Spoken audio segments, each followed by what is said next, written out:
Hello everyone, welcome back to my mini blog on YouTube. গতকালকে সারাদিনের mini ব্লগটা share করছি আবারও অনেকটা দিন পর।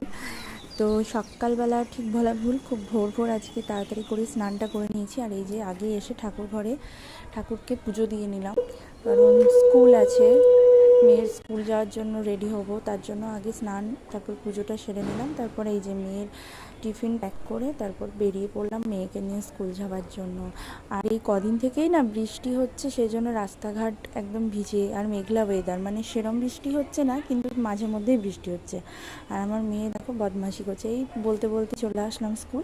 তারপর স্কুলের পাশেই একদম একটা পার্ক রয়েছে, তো ওখানেই ওদেরকে নিয়ে গেছিলাম, কারণ আমরা এর আগে কোনো দিনই মানে যাইনি, এতদিন ধরে আসছি স্কুলে, তো খুব সুন্দর।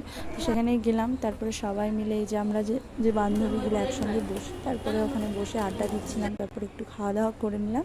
তারপরে কিছুজন চলে গেল, কারণ ওদের আগে তাড়াতাড়ি ছুটি হয়। তারপর আমরা এই যে স্কুল ছুটির পরে বাড়ি আসলাম। আর যখন বাড়ি আসি না, তখন এতটাই গরম লাগে, মনে হয় বৃষ্টি হোক আর যাই হোক না কেন, গরমটা ঠিক আর কমে না। তারপর ঘরের যা কাজবাজ ছিল সেগুলো সারাদিন ধরেই চললো। তারপর খাওয়া দাওয়া করে যে বিকেল সন্ধ্যের ঠিক আগে চা বসিয়ে দিয়েছিলাম, চা খেয়ে আমি আর মা রাত্রে যে রুটি বানিয়ে মেয়েকে পড়ালাম। তো দেখা যাচ্ছে নেক্সট ব্লগে, ততক্ষণের জন্য টাটা।